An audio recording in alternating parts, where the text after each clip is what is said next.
Philippe Garcia est styliste décorateur. Depuis 2 ans, il s'est lancé dans une toute nouvelle activité.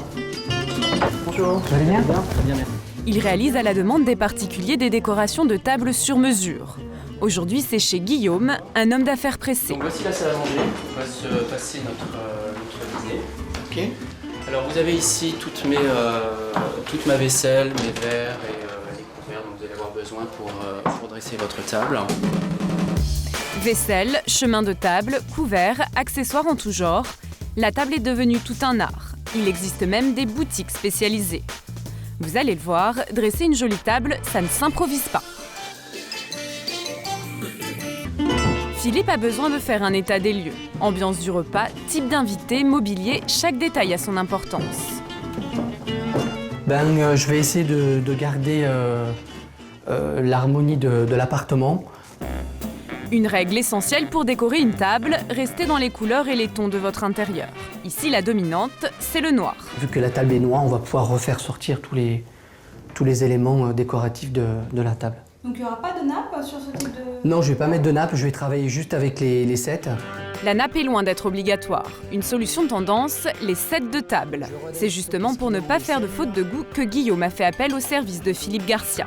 Ce soir, c'est un dîner important. Et en affaires, l'art de recevoir, ça compte. On se retrouve assez souvent avec les mêmes personnes dans les affaires, donc il est important pour moi d'avoir des tables à chaque fois différentes pour mes invités.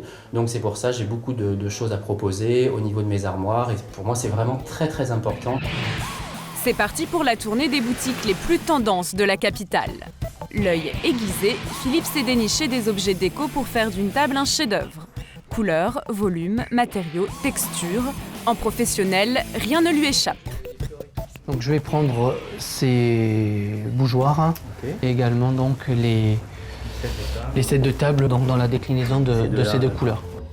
Philippe a carte blanche pour décorer la table de Guillaume. Il lui faut trouver l'objet qui va faire parler, celui qui signera le travail du styliste. Je trouve que ça serait assez original que chaque invité ait une salière et une poivrière devant soi, d'autant plus que c'est un dîner de business, les gens ne sont pas censés se connaître, donc c'est toujours délicat de dire « passe-moi sel, passe-moi le poivre ». Bon, voilà, c'est un petit clin d'œil et comme d'habitude, ça va être sujet à conversation. Ce soir, chaque invité aura donc son propre jeu pour les condiments. Pour Philippe, les arts de la table, c'est un métier. Pour Stéphanie, c'est un loisir. Cette maman de 3 enfants anime un blog consacré à la décoration de table.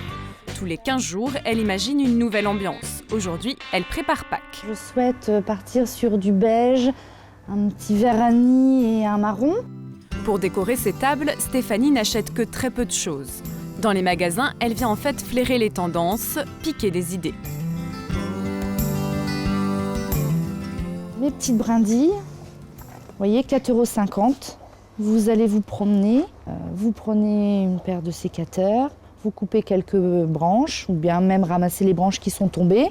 Apparemment, ça doit être une écorce d'arbre. À la maison, j'ai des écorces de pin. Je me dis que je pourrais reproduire la même présentation de table.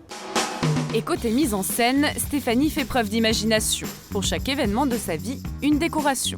Halloween, Noël, Saint-Valentin, Nouvel An chinois, baptême, des créations uniques consultables par les internautes sur le blog de Stéphanie. Le studio de création de cette styliste amateur, c'est à son domicile, dans le nord de la France.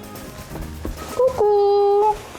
J'ai trouvé mon bonheur. Du raffia, oui, j'avais pas. Puis regarde, c'est sympa, c'est tendance. Des mini-poules pour compléter celle là-bas. Des mini-poules qui vont venir compléter l'impressionnante collection d'accessoires de Stéphanie. Des accessoires qu'elle a le plus souvent fabriqués elle-même. C'est la reine de la récup et du détournement d'objets. Des petites branches que j'avais coupées pour l'épiphanie et qui sont restées intactes avec le froid. J'ai du lierre et je dois avoir une grande branche. C'est les idées ici qui foisonnent. On va essayer de travailler avec ça pour faire un nid. Qu'est-ce que t'en penses, Lucas? Tu crois qu'on va y arriver? Bon, on va les prendre, on va essayer. On va essayer de faire un beau petit nid pour le centre de table. Le dressage de la table peut maintenant commencer. Voilà, alors là, on est vraiment au stade des essais. Set de table en paille ou en écorce de bois et pour le centre de table des brindilles et du lierre grimpant. Mais il manque encore l'essentiel pour une table de Pâques, les œufs. je les ai colorés avec des épluchures d'oignons. J'ai également rajouté une petite pincée de marc de café. Donc la coloration elle est un petit peu plus marquée. Une décoration qui lui a coûté moins de 15 € au total et qu'elle s'empresse de mettre en ligne sur son blog. En attendant, les avis des internautes. Retour avec Philippe, notre pro, qui n'a plus qu'1 heure pour dresser la table. Il veille à ne pas la surcharger pour ne pas gêner la manipulation des plats et la discussion entre les invités. Il rajoute néanmoins un peu de déco. C'est tout simplement pour donner une tonalité de couleur à la table. Si vous regardez la table nue, elle est quand même assez uniforme. Même principe. Côté fleurs, choisissez-les peu odorantes, voire artificielles. Elles ont l'avantage d'être réutilisables. C'est maintenant l'heure du verdict. Super, magnifique. Je suis bluffé. Très très joli. Écoutez, merci. Écoutez, je vous félicite parce que c'est vraiment superbe. Pour avoir une belle table, peu importe votre budget, vous pouvez vous amuser en détournant et recyclant des objets au gré de votre imagination.